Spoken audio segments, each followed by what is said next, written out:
तो अगर आप फ्री ई बुक्स और टेस्ट सीरीज पाना चाहते हैं तो हमारी एप्लीकेशन महाविद्या इकोनॉमिक्स को डाउनलोड कर लें।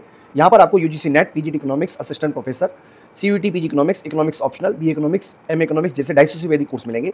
अब आप अपने घर बैठे हमारे हार्ड कॉपी नोट्स भी मंगा। तो दोस्तों इस वीडियो के साथ हम आपको एक नया टॉपिक स्टार्ट करा रहे हैं जिसका नाम है कंसेप्ट ऑफ कॉस्ट, या आप कह सकते हो कि लागत। हिंदी में से लागत बोलते हैं, लागत की अवधारणा। तो दोस्तों ये जो टॉपिक है ये यूजीसी नेट, पीजीटी इकोनॉमिक्स, इसके अलावा यूपीएससी, तमाम जगह जहाँ पे भी ये कोर्स लगता है उन सभी के लिए बहुत ही इंपॉर्टेंट टॉपिक है। और किसी भी कॉस्ट स्ट्रक्चर को समझना इसलिए भी जरूरी होता है क्योंकि इसी के बेस पर फर्म ये डिसाइड करती है कि वो कितना उत्पादन करेगी, कितना प्रोडक्शन करेगी, और इसका प्रॉफिट कितना होगा, उसका लॉस कितना होगा, वो भी इसी के बेस पर डिसाइड होता है।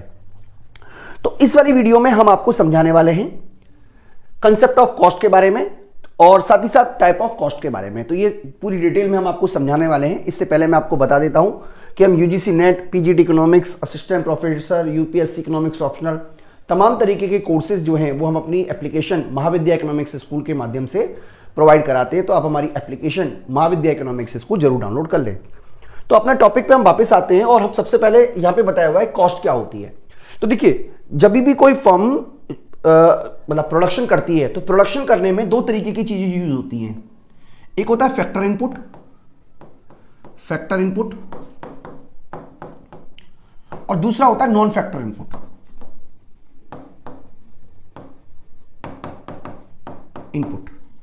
फैक्टर इनपुट का मतलब जैसे लैंड है, लेबर है, कैपिटल है। तो लैंड को यूज करने के बदले आपको रेंट देना पड़ेगा, कैपिटल को यूज करने के बदले आपको इंटरेस्ट देना पड़ेगा। ठीक है, इसी तरीके से अगर आप मान लीजिए एंटरप्रेन्योर कोई काम करता है तो उसे प्रॉफिट मिलेगा। तो ये जो है ये हमारी कॉस्ट कहलाती है। यानी कि एक तरीके से आप कह सकते हो रेंट हो गया, इंटरेस्ट हो गया, इसके अलावा वेज हो गया, प्रॉफिट हो गया। ये क्या है, हमारी कॉस्ट है, फैक्टर कॉस्ट है। इसके अलावा बहुत सारे नॉन फैक्टर इनपुट होते हैं, जैसे रॉ मटेरियल है, रॉ मटेरियल हमें करना पड़ेगा, रॉ मटेरियल हो गया, इलेक्ट्रिसिटी का चार्ज हो गया। तो ये सारे के सारे जो खर्चे हैं इसको मिलाकर हम जो कहते हैं उसको कहते हैं कॉस्ट। यानी कि जब आप एक प्रोडक्शन को यूज करते हो, कोई भी गुड्स को प्रोड्यूस करते हो, तो गुड्स को प्रोड्यूस करने के लिए आपको बहुत सारे खर्चे करने पड़ते हैं। और खर्चे तो करने ही पड़ेंगे भाई। आपको मान लीजिए कोई शर्ट बनानी है तो शर्ट कोई हवा में तो बन नहीं जाएगी कि आपने हवा में लटका दिया शर्ट बन गई। शर्ट को बनाने के लिए लैंड चाहिए। लैंड के से क्या होगा, लैंड तो हर जगह मौजूद है, उसको बनाने के लिए लेबर भी चाहिए। लेबर से क्या होगा, लैंड और लेबर तो हर जगह मौजूद है, उसको बनाने के लिए कैपिटल भी चाहिए, रॉ मटेरियल भी चाहिए, इलेक्ट्रिसिटी भी चाहिए, प्रेस भी चाहिए, बहुत सारी चीज चाहिए होती है। उसके बाद एक फाइनल इनपुट आता है। तो गुड्स के प्रोडक्शन पर आप जो भी खर्चा कर रहे हो उसको बोलते हैं कॉस्ट। यानी कि फैक्टर इनपुट और नॉन फैक्टर इनपुट पे कई तरह के खर्चे होते हैं, इसको बोलते हैं कॉस्ट। अब इकोनॉमिक्स में कई तरह की कॉस्ट होती है जिसके बारे में हम चर्चा इस वीडियो के माध्यम से आपके करेंगे। जैसे मनी कॉस्ट है, रियल कॉस्ट है, एक्सप्लिसिट इंप्लिसिट कॉस्ट है, ये इंप्लिसिट कॉस्ट आएगा। ठीक है, इसके अलावा short run and long run cost है, फिक्स कॉस्ट, वेरिएबल कॉस्ट है, इकोनॉमिक कॉस्ट, अकाउंटिंग कॉस्ट है, सम कॉस्ट और फिक्स कॉस्ट है। धीरे धीरे करके हम इसके बारे में डिटेल में आपको समझाने की स्टार्टिंग करते हैं। तो सबसे पहले हमने टॉपिक लिया है आप दोस्तों के लिए, money cost and real cost में क्या डिफरेंस होता है। तो देखिए, सबसे पहले आप ये समझ लीजिए कि जब आप एक प्रोडक्शन करते हो तो प्रोडक्शन करने के लिए बहुत सारे पैसे खर्च करने पड़ते हैं। चाहे आप खर्च करो ना करो, लेकिन आप उसको मनी के टर्म में मेजर कर सकते हो। यानी कि मैं एक सिंपल एग्जांपल देके समझाता हूं। मान लीजिए मैंने क्या किया, एक अपनी प्रॉपर्टी पर मैंने मान लीजिए एक कोचिंग इंस्टीट्यूट स्टार्ट किया और मैं खुद ही पढ़ा रहा हूं। अब इस केस में मुझे किसी को ना रेंट देना है, ना मुझे किसी को सैलरी देनी है, लेकिन रेंट की एक तरीके से आप अप्रोक्सीमेट वैल्यू आप मेजर कर सकते हो, वेज की एक अप्रोक्सीमेट वैल्यू आप ऐड कर सकते हो।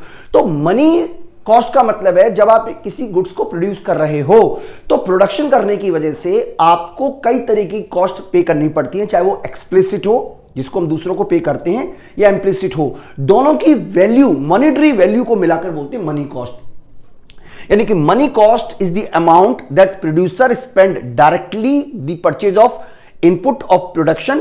यानी कि जब आप किसी गुड्स के प्रोडक्शन को परचेज कर रहे हो तो उसके लिए जो आपको खर्चा करना पड़ रहा है उसको बोलते हैं मनी कॉस्ट। अब ये मनी कॉस्ट में एक्सप्लिसिट भी हो सकती है, इंप्लिसिट भी हो सकती है। It is the total money spend on production of commodity. Money cost can be explicit और इंप्लिसिट। जैसा कि मैंने आपको बताया, अब मान लीजिए सपोज कीजिए मैंने क्या किया, 10,000 रुपए मान लीजिए मेरा रेंट है जो कि मैं बचा रहा हूं। मान लीजिए 25,000 रुपए की सैलरी है जो मुझे किसी टीचर को देनी पड़ती, मैं नहीं दे रहा हूं। अब मान लीजिए चलिए 15,000 रुपए मैंने मान लीजिए कोई रिसेप्शन रख लिया, इसके अलावा 5,000 रुपए मेरी अलग एक्सपेंडिचर है, तो इसको बोलते हैं 25 और ये लगभग 55,000 रुपए मेरा खर्चा हो गया। This is called my money cost, ये मेरी मॉनेटरी कॉस्ट हो गई। तो इस तरीके से दोस्तों मॉनेटरी कॉस्ट हम निकालते हैं। बात करें अगर रियल कॉस्ट की, तो देखिए रियल कॉस्ट मनी कॉस्ट में नहीं है। रियल कॉस्ट का मतलब है आपने जब कोई प्रोडक्शन किया तो उस प्रोडक्शन को करने के लिए कितना पेन लिया। मैं आपको समझाने की कोशिश करता हूं। मान लीजिए सपोज कीजिए मेरे घर से ये मान लीजिए मेरे कोचिंग जो है, एग्जांपल के लिए बता रहे हैं, मान लीजिए 25 किलोमीटर दूर है, ठीक है जी, 25 किलोमीटर दूर है। अब 25 किलोमीटर दूर होने का क्या मतलब हुआ, ये तो मेरी मनी कॉस्ट है जो मुझे खर्चा करना पड़ेगा। रियल कॉस्ट का मतलब है जो मैंने पेन लिया है एक जगह से दूसरी जगह जाने पर। अगर मान लीजिए कोचिंग के पास ही मेरा घर होता या घर और कोचिंग एक जैसा होता तो बहुत सारा मेरा मेंटल पीस मुझे मिलता, मतलब एक तरीके से मेरा आना जाना बच जाता। तो रियल कॉस्ट का मतलब होता है जो प्रोडक्शन करने में हम स्ट्रेस लेते हैं, जो हमें परेशानी होती है, जो हमें तकलीफ होती है, भाई उसकी भी तो कोई कीमत है। ऐसा तो है नहीं कोई चीज मुफ्त मिल जाती है। अगर कोई प्रोड्यूसर प्रोडक्शन कर रहा है तो उसको जो मानसिक प्रेशर आ रहा है, अगर उसको भी अगर हम किसी तरीके से मेजर कर लें तो उसको बोलते हैं रियल कॉस्ट। यानी कि रियल कॉस्ट का मतलब होता है कि effort made by worker and producer to produce goods and services. यानी कि इसका मतलब होता है सेक्रीफाइस, जो आप सेक्रीफाइस कर रहे हो, जो आप अनरेस्ट ले रहे हो, जो आप एक तरीके से अपनी पीस को खो रहे हो, उसकी जो मॉनेटरी वैल्यू है। इसके अंदर केवल मनी वैल्यू को शामिल किया गया है। इसके अंदर जो इमोशनली अनरेस्ट हो रहा है उसकी वैल्यू को भी शामिल किया जाता है, तो उसको बोलते हैं रियल कॉस्ट। इसीलिए आप देखोगे अगर कोई मान लीजिए फैमिली से दूर रह रहा है, जॉब कर रहा है, तो उसकी रियल कॉस्ट ज्यादा आएगी। भाई मनी कॉस्ट ज्यादा है ना, पर रियल कॉस्ट ज्यादा आएगी, क्योंकि फैमिली से दूर रहने का भी एक स्ट्रेस होता है। तो रियल कॉस्ट का यहां पे मतलब है कि जो आपने सेक्रीफाइस किया, जो आपने पेन लिया, जो आपने दर्द सहा, उसकी कॉस्ट क्या है, उसको बोलते हैं रियल कॉस्ट। इसी तरीके से दोस्तों एक कॉस्ट हमने बताया एक्सप्लिसिट और इंप्लिसिट, तो मैं आपको एक्सप्लिसिट और इंप्लिसिट कॉस्ट के बारे में भी बता देता हूं। एक्सप्लिसिट कॉस्ट क्या होती है, देखिए एक्सप्लिसिट कॉस्ट वो होती है जिसका पेमेंट हम दूसरों को करते हैं। यानी कि explicit cost is the money expenditure और इनपुट फॉर हायरिंग और परचेजिंग देयर फैक्टर सर्विसेज। यानी कि अगर मान लीजिए आप एक शर्ट बना रहे हो, मान लीजिए शर्ट बना रहे हो, तो शर्ट बनाने के लिए आपको चाहिए रेंट के लिए लैंड चाहिए, सबसे पहले आपको कैपिटल चाहिए। अब मान लीजिए मेरी कैपिटल ओन है, खुद की कैपिटल है, खुद की लैंड है, और कैपिटल मैंने मान लीजिए बैंक से लोन ले लिया, बैंक से लोन ले लिया। तो इस केस में अगर आप देखोगे तो जो हमें लोन, अब लैंड खुद की है तो आपको रेंट तो देना नहीं पड़ रहा, लेकिन जब आप प्रोडक्शन की कॉस्ट निकालते हो तो आपका रेंट भी आपकी कॉस्ट में शामिल होता है। भैया अगर रेंट शामिल, अगर आप इसकी रियल, क्योंकि देखिए इकोनॉमिक्स ऑल अबाउट कि जो आपको इकोनॉमिक वैल्यू क्या है। तो इसका मतलब यह हुआ कि जब आप खुद की जमीन पर काम कर रहे हो तो हो सकता है कि आपको रेंट देना ना पड़े, लेकिन एक्चुअल में वो कॉस्ट में शामिल होता है। इसको बोलते हैं इंप्लिसिट कॉस्ट। सिंपल शब्दों में कहा जाए तो जब आप प्रोडक्शन करने के लिए और फैक्टर सर्विसेज को हायर करते हो या बाय करते हो, उसके लिए जो आप पेमेंट कर रहे हो उसको बोलते हैं हम एक्सप्लिसिट कॉस्ट। और इंप्लिसिट कॉस्ट का मतलब है कि आपने खुद के रिसोर्सेज का यूज किया, आप उसे पेमेंट किसी और को नहीं कर रहे हो, लेकिन इसका यह बिल्कुल मतलब नहीं है कि वो कॉस्ट में इंक्लूड नहीं होता। कॉस्ट में उसकी इंप्यूटेड वैल्यू, उसकी अनुमानित मूल्य भी शामिल होता है। तो सिंपल दो शब्दों में कहा जाए तो एक्सप्लिसिट कॉस्ट क्या है, एक्सप्लिसिट कॉस्ट का मतलब है मनी एक्सपेंडिचर जो आप और अदर फैक्टर को खरीदने के लिए खर्च कर रहे हो और फैक्टरों की सर्विसेज को खर्च करने के लिए खर्च कर रहे हो। और इनपुटेड कॉस्ट का मतलब है कि एक एस्टिमेटेड वैल्यू है जिसमें आपने क्या किया, खुद के ही फैक्टर लगाए, खुद के ही इनपुट लगाए, और खुद के फैक्टर और खुद के इनपुट लगाने की वजह से आपको जो गेन हुआ है उसको कहते हैं हम इंप्लिसिट कॉस्ट। मैं उम्मीद करता हूं कि आपको बात समझ में आ रही होगी। मनी पेमेंट की बात करें तो एक्सप्लिसिट कॉस्ट में मनी पेमेंट इंक्लूडेड होता है क्योंकि हम दूसरों को पेमेंट करते हैं, लेकिन जो इंप्लिसिट कॉस्ट होती है उसमें मनी वैल्यू पेमेंट हम किसी और को नहीं करते क्योंकि वो ऑलरेडी हमारे पास ही होता है, तो इसलिए दूसरों को पेमेंट करने का तो क्वेश्चन ही नहीं है। एक्चुअल वैल्यू की बात करें तो जो एक्सप्लिसिट कॉस्ट होती है वो एक्चुअल वैल्यू होती है और जो इंप्लिसिट कॉस्ट होती है वो एस्टिमेटेड वैल्यू होती है। एग्जाम्पल की बात करें तो रेंट हो गया, पेमेंट ऑफ वेजेस हो गया, ये किसके एग्जाम्पल है? एक्सप्लिसिट कॉस्ट के। इम्प्लिसिट कॉस्ट का मतलब है रेंट ऑन ओन लैंड, यानी खुद की ही लैंड पर आपने मकान कर रहे हो, काम कर रहे हो, तो आपको कोई खर्चा तो देना नहीं पड़ेगा भाई, आपकी मकान, आपकी जमीन, आपकी ही आप प्रोडक्शन कर रहे हो, तो क्यों भैया किसी को किराया दोगे? लेकिन इसका यह मतलब नहीं है कि वो कॉस्ट में शामिल नहीं होता। तो जब हम कॉस्ट की बात करते हैं तो दोनों तरीके की जो कॉस्ट है वो इंक्लूड करके ही हम टोटल कॉस्ट निकालते हैं। तो मैं उम्मीद करता हूं कि आपको यहां तक बात समझ में आ गई होगी। इसके अलावा कॉस्ट को डिफरेंट करने का एक तरीका है short run cost and long run cost. मैं आपको यह भी समझा देता हूं। देखिए, सबसे पहले हम बात करें शॉर्ट रन की, तो हमने आपको प्रोडक्शन फंक्शन में भी बताया हुआ है शॉर्ट रन। शॉर्ट रन में और लॉन्ग रन में क्या फर्क है? लॉन्ग रन में तो शॉर्ट रन में only labour is variable, labour is variable, जिसकी वजह से इसके अंदर जो टोटल कॉस्ट होती है, टोटल कॉस्ट होती है,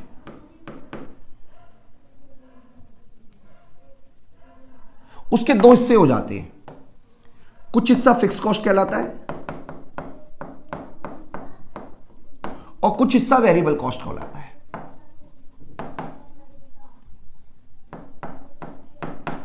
इसका मतलब यह हुआ कि शॉर्ट रन में आपके only some factor are variable, जिसकी वजह से आपको फिक्स कॉस्ट और वेरिएबल कॉस्ट दोनों आएंगी। लेकिन लॉन्ग रन में आपकी सभी की सभी cost, all factor are variable, all factors are variable. तो इस केस में ना तो कोई वेरिएबल कॉस्ट होती है ना ही कोई फिक्स कॉस्ट होती है, क्योंकि सभी की सभी कॉस्ट वेरिएबल है, इसलिए इस केस में केवल टोटल कॉस्ट पाया जाता है। इसीलिए अगर हम शॉर्ट रन की बात करें तो शॉर्ट रन में आपको क्या देखने को मिलता है? शॉर्ट रन में आपको देखने को मिलता है total cost, total fix cost and total variable cost. और इसका एवरेज की बात करें तो average total cost, average of fix cost, average of variable cost and marginal cost. ये 7 टाइप की कॉस्ट होती है शॉर्ट रन में। लेकिन लॉन्ग रन में केवल 3 तरह की कॉस्ट होती है, एक टोटल कॉस्ट, इसकी एवरेज कॉस्ट और मार्जिनल कॉस्ट। इसको आप LTC, LAC, LMC भी बोल सकते हो, ताकि आपको डिफरेंशिएट लगे कि इन दोनों में क्या फर्क है। तो शॉर्ट रन में केवल 3 तरह की कॉस्ट होती है, सॉरी लॉन्ग रन में केवल 3 तरह की कॉस्ट होती है, total long run total cost, long run average cost और लॉन्ग रन मार्जिनल कॉस्ट। इसके बारे में भी हम आपको डिटेल बताएंगे और इन सभी कॉस्टों के बारे में हम आपको डिटेल बताएंगे। फिलहाल हम आपको यह बता देते हैं कि short run cost are the cost over a period during which some factor are fixed supply and some factor are variable. Long run cost are the cost over a period long enough to permit change in the all factor of production. यानी कि simple से अब जो हमें समझा जाए तो short run में हमारे some factor are variable, some factor are fix, जिसकी वजह से शॉर्ट रन में जो कॉस्ट होती है वो फिक्स कॉस्ट भी होती है, वेरिएबल कॉस्ट भी होती है। लेकिन लॉन्ग रन में सभी के सभी फैक्टर वेरिएबल होते हैं, इसलिए इस केस में फिक्स कॉस्ट होने का तो क्वेश्चन ही नहीं उठता, केवल और केवल वेरिएबल कॉस्ट होती है। बहुत सिंपल से टॉपिक है दोस्तों, मुझे उम्मीद है कि आपको इतना तो समझ में आ ही रहा होगा कंसेप्ट। इसके अलावा फिक्स कॉस्ट क्या होती है, वेरिएबल कॉस्ट क्या होती है, मैं आपको वो भी बता देता हूं। देखिए, फिक्स कॉस्ट जो होती है, जिसको हम सप्लीमेंट्री कॉस्ट भी कहते हैं, ये क्या होती है? प्रोडक्शन के चेंज होने से चेंज नहीं होती। जैसे मान लीजिए रेंट है, अब 10,000 रुपए रेंट में आपने कोई जगह खरीदी और आप उस पर 0 प्रोडक्शन कर रहे हो, तो रेंट कितना रहेगा? रेंट 10,000 ही रहेगा। और अगर आप उस पर 10,000 यूनिट प्रोडक्शन करोगे तो भी 10,000 ही रहेगा। यानी कि इस तरीके का जो रेंट होता है वो प्रोडक्शन के चेंज होने से चेंज नहीं होता। यानी कि फिक्स कॉस्ट और supplementary cost is the cost that does not change with change in output. Example of fix cost included overhead expenditure, wages, salary, depreciation of machinery, insurance amount, etc. Fixed cost is also known as overhead cost. इसको किस नाम से जानते हैं? Overhead cost के नाम से भी जानते हैं। वेरिएबल कॉस्ट की बात करें तो वेरिएबल कॉस्ट क्या होती है? जो कि शॉर्ट रन में चेंज हो जाती है, या आप कह सकते हो कि प्रोडक्शन जैसे जैसे इंक्रीज होता है वैसे वैसे वेरिएबल कॉस्ट भी चेंज हो जाती है। जैसे जितनी ज्यादा शर्ट आप बनाओगे, रेंट तो फिक्स रहेगा, लेकिन जितनी ज्यादा शर्ट बनाओगे आपको ज्यादा रॉ मटेरियल का यूज करना पड़ेगा। इसीलिए अगर आप पैसा खर्च कर रहे हो शर्ट के प्रोडक्शन पे, तो शर्ट के प्रोडक्शन में जो रॉ मटेरियल आपने यूज किया, जो इलेक्ट्रिसिटी आपने यूज की, जो आपने और धागा यूज किया, these are the variable cost. क्योंकि जैसे जैसे आप प्रोडक्शन को बढ़ाते हो वैसे वैसे ये कॉस्ट जो है वो इंक्रीज होती रहेगी, इसीलिए हम कहते हैं इनको वेरिएबल कॉस्ट। नेक्स्ट हम बात करें संक कॉस्ट की। तो संक कॉस्ट वो होती है जिसको आप एक बार खर्चा कर देते हो, उसके बाद उसकी रिकवरी करना पॉसिबल नहीं है, यानी कि वन टाइम इन्वेस्टमेंट होता है, उसके बाद कंपनी में कुछ भी हो, प्रॉफिट हो, नुकसान हो, कुछ भी हो, उसकी रिकवरी नहीं की जा सकती। जैसे मान लीजिए आपने क्या किया, फिक्स कॉस्ट खर्चा किया, तो फिक्स कॉस्ट तो आपको अगले महीने भी करनी पड़ेगी रेंट देने के लिए। मतलब आपने क्या किया, मान लीजिए कोई फिक्स कॉस्ट का मतलब ये है, आपने मान लीजिए कोई इंप्लॉय रखे तो इंप्लॉय की सैलरी तो अगले महीने भी देनी पड़ेगी। संक कॉस्ट क्या होती है, जो आपको वन टाइम इन्वेस्टमेंट करना होता है लेकिन उसकी रिकवरी कभी नहीं होती, यानी कि sunk cost is the cost that has already been incurred, यानी कि ऑलरेडी खर्च कर आप कर चुके हो जिसकी रिकवरी नहीं होगी। जैसे कि क्या है एग्जांपल, मान लीजिए मार्केटिंग में आपने कोई पैसा खर्च किया, आपने कंपनी बनाई, कंपनी के लिए आपने 50 लाख रुपए की मान लो मार्केटिंग पे खर्चा कर दिया, तो एक बार मार्केटिंग पे पैसा खर्च करने के बाद आपका चाहे एक सामान ना बिके, आपकी एक शर्ट ना बिके, लेकिन भैया 50,000 गए तो गए, वो दोबारा वापस तो आने नहीं है। इस तरीके की जो कॉस्ट होती है उसको संक कॉस्ट बोलते हैं। जैसे मनी एक्सपेंडिचर और न्यू इक्विपमेंट, रिसर्च पे आपने कोई पैसा खर्च कर दिया, कोई सॉफ्टवेयर इंस्टॉलेशन पे पैसा खर्च कर दिया, ये सारी की सारी हमारी क्या कहलाते हैं, एक तरीके से आप सिंपल शब्दों में कहा जाए तो ये कहलाती है हमारी एक तरीके से संक कॉस्ट। ठीक है, इसके अलावा एक और कॉस्ट होती है जिसको हम बोलते हैं इकोनॉमिक कॉस्ट। इकोनॉमिक कॉस्ट भी बोलते हैं अकाउंटिंग वर्सेस अकाउंटिंग कॉस्ट। देखिए मैं आपको समझाने की कोशिश करता हूं, अगर आपको मेरी बात समझ में आ जाती है तो। देखिए सपोज कीजिए, मान लीजिए मैं कहता हूं कि मैं एक, चलिए मैं अपना एग्जांपल देके समझा देता हूं। मान लीजिए मैंने क्या किया, मेरी कॉस्ट आ रही है 25,000 रुपए की, जो मैं दूसरों को पेड कर रहा हूं, यानी कि ये वो है जो आप कह सकते हो एक्सप्लिसिट है। और मान लीजिए 15,000 रुपए की मेरा जो मैं नॉन पेड है, मतलब है तो सही लेकिन मैं दूसरों को पेड नहीं कर रहा, ओन मेरी कॉस्ट आ रही है। तो टोटल कॉस्ट कितनी आ रही है, टोटल कॉस्ट आ रही है हमारी 40,000। So this is called economic cost. Economic cost यानी कि आप ये वाला 15,000 रुपए किसी अकाउंट में नहीं दिखाओगे, लेकिन जब आप प्रोडक्शन की कॉस्ट प्राइस एक तरीके से डिसाइड करोगे तो इस 15,000 को अपने माइंड में रखोगे।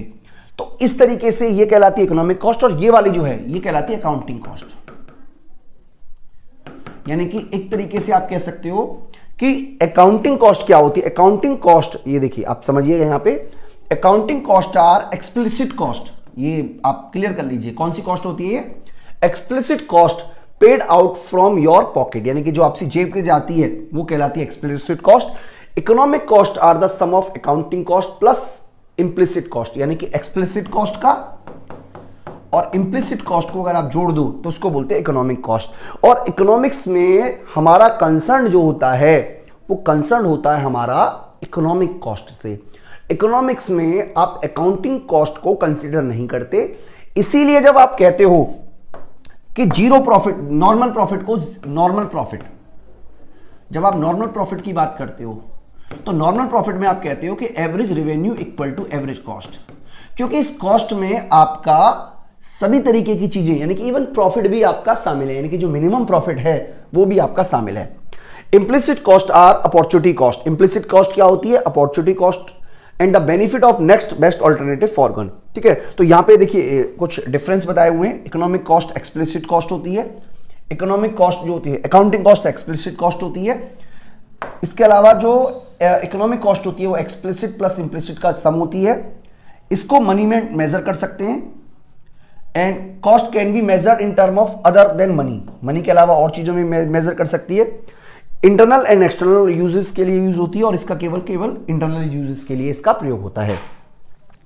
इसके अलावा दोस्तों एक और कंसेप्ट आता है, बहुत इंपॉर्टेंट कंसेप्ट है, उसको बोलते हैं अपॉर्चुनिटी कॉस्ट। अपॉर्चुनिटी कॉस्ट का मतलब होता है the cost of next best alternative. मैं आपको एक एग्जांपल से समझा देता हूं। देखिए सपोज कीजिए, मान लीजिए मेरे पास एक फैक्टर है, मान लीजिए चलिए मैं खुद को एक फैक्टर बोल देता हूं, मैं भी एक फैक्टर ही हूं। मान लीजिए मेरे पास जॉब अपॉर्चुनिटी ए है, बी है और सी है। अगर मैं ए जॉब करता हूं तो मेरे को 10,000 रुपए मिलेंगे, बी जॉब करने पे मुझे 5,000 रुपए मिलेंगे और सी जॉब करने पे मुझे 8,000 रुपए मिलेंगे, जबकि मेरी कॉस्ट का मेरा जो वर्क प्रोफाइल है वो एक जैसा ही है। तो ये मेरा बेस्ट है और ये है नेक्स्ट बेस्ट। तो इसको मैं चूज करूंगा, डेफिनेटली मैं इसी को चूज करूंगा भाई, इसी को चूज कर लूंगा। मैं 10,000 रुपए मिल रहे हैं, 10,000 को चूज करूंगा, मैं इसको चुनूंगा। इसका मतलब ये हुआ कि इसकी जो कॉस्ट है वो ये वाली है, अपॉर्चुनिटी कॉस्ट, इसको बोलते हैं अपॉर्चुनिटी कॉस्ट। नेक्स्ट बेस्ट, यानी कि नेक्स्ट बेस्ट का मतलब क्या हुआ कि आप जिसको चुन रहे हो उसके लिए आपने जो सेक्रीफाइस किया, नेक्स्ट बेस्ट, सारे नहीं, नेक्स्ट बेस्ट। तो इसका मतलब है इस केस की जो इस जॉब को करने की अपॉर्चुनिटी कॉस्ट 8,000 रुपीज आती है। मैं उम्मीद करता हूं आपको कंसेप्ट समझ में आ गया होगा। इसके अलावा एक प्राइवेट कॉस्ट होती है, एक्सटर्नल कॉस्ट होती है, सोशल कॉस्ट होती है। इसको भी आप समझ लीजिए एग्जांपल से, हालांकि ये हमने पब्लिक फाइनेंस में आपको करवाएंगे। देखिए, मान लीजिए मैं एक सपोज कीजिए कि मेरे यहां पे एक फैक्ट्री है और फैक्ट्री क्या करती है कि जो अपना पॉल्यूटेड पानी है, पॉल्यूटेड जो भी सामान है वो नदी के अंदर एक तरीके से फैला देती है। ये मान लीजिए नदी के अंदर ये पानी जो है, यहां से पानी नदी के अंदर, फैक्ट्री जो है वो नदी के अंदर मान लीजिए ये पानी को इस तरीके से डंप कर रही है। तो जो ये खर्चा करेगी ये कहलाती है private cost. Private cost, private cost का मतलब क्या हुआ? प्राइवेट कॉस्ट का मतलब ये हुआ कि एक फर्म अपना जो प्रोडक्शन कर रही है उसके लिए जो भी वो फैक्टर इनपुट यूज कर रही है, जिसका वो पेमेंट कर रही है दूसरों को, या इंपोर्टेड कॉस्ट है, this is called private cost. लेकिन इसके अंदर जो मछलियां मरेंगी, देखो वो भी तो एक तरीके की कॉस्ट है। ऐसा तो है नहीं कि पर्यावरण की जो आप इन्वायरमेंटल है वो कॉस्ट नहीं है। पराली जलाने वाले पराली जलाते हैं और सोचते हैं कि उनको कोई खर्चा नहीं करना, उनको तो बस एक आग लगानी है, लेकिन सोसाइटी के लिए तो वो कॉस्ट है। आप अगर दिवाली पे आप एक तरीके से पॉल्यूशन फैला रहे हो, नॉइस पॉल्यूशन फैला रहे हो, तो हो सकता है कि आप केवल उस पटाखे को अपनी कॉस्ट कंसीडर करो जो आप चला रहे हो, आप उस क्रैकर को, लेकिन सोसाइटी के लिए जो पॉल्यूशन हमें मिल रहा है वो भी तो कॉस्ट है। तो इसको बोलते हैं external cost. External cost, external cost का मतलब है जो ऐसा व्यक्ति को बियर करनी पड़ रही है जिसने पटाखे नहीं फोड़े। पराली के नुकसान मुझे भी होता है, इसका मतलब ये हुआ कि मेरे को जो कॉस्ट बियर करनी पड़ रही है वो एक्सटर्नल कॉस्ट है। और प्राइवेट कॉस्ट और एक्सटर्नल कॉस्ट को जोड़ दोगे तो वो कहलाएगी सोशल कॉस्ट। इसके बारे में दोस्तों बहुत डिटेल वीडियो हम आपको बनाएंगे जब हम खास तौर पे आपको पब्लिक फाइनेंस पढ़ाएंगे, क्योंकि सारा का सारा टॉपिक हमारे पब्लिक फाइनेंस में रहेगा।